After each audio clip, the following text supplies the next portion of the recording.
Sunday in the mix, gave your chance on the back nine. What are your initial thoughts? I'm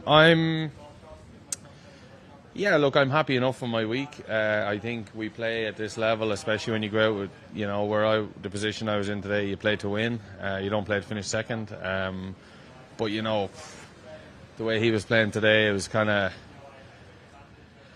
I certainly probably wasn't playing good enough to beat him. I felt like I got a lot out of my game today, and I felt like that was probably as good a score as I could have shot. I didn't hit the ball well.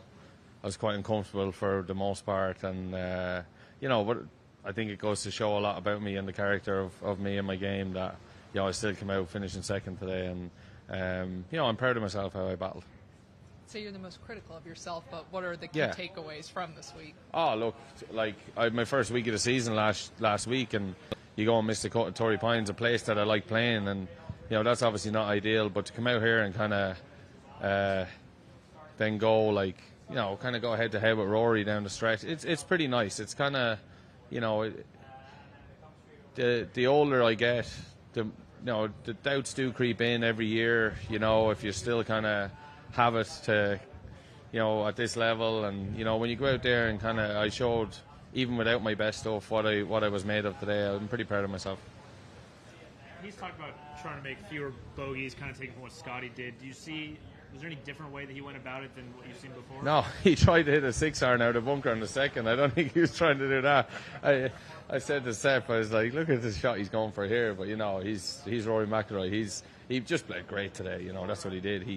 He took control of the tournament, and when I was making birdies, he was throwing birdies back, and then he made eagle on 14, and that was pretty much it, done and dusted then. But I said to my caddy walking up 14 green, I said, let's make him win this, let's not give it to him. And I thought, it would have been nice to hold that in 17 and then hit a good tee shot on 18, but it's not to be. You said when he plays like that, what about his game when he kind of gets that gear? He's just so in control, and he drives the ball incredibly well. He always does, and he was just in control of his ball today, and he put it nicely. It's, it all came together. I think, like he said, if he cuts out his mistakes with his irons, he's very hard to beat. What's the biggest difference in his game, do you think, from 5-10 years ago? Is it sort of controlling those mistakes and not hurting himself, or? I don't think there's any difference in the game. I still think he's great. He has been for the last. He's been a top 5 golfer in the world. I think his slump was the 12th in the world. So I think, since I've become close to him the last 15 years, he's pretty much been a top 10 in the world, top 5 in the world golfer. And I don't think his game is much different than it was. For you, difference between the front and the back, was there something that you?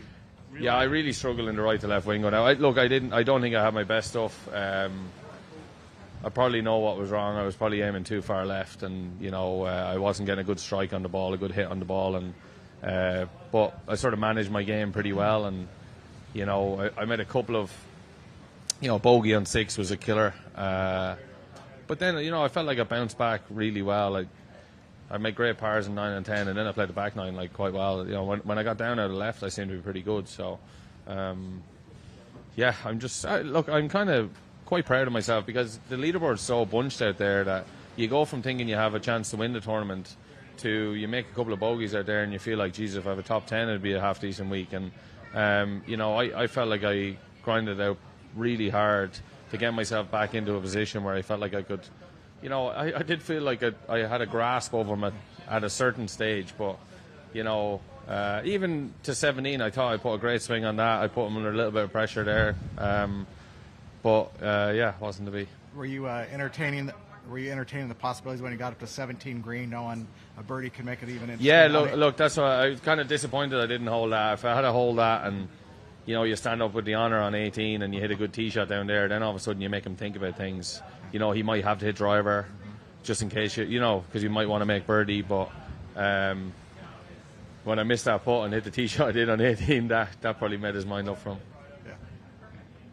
Perfect. Thanks, guys.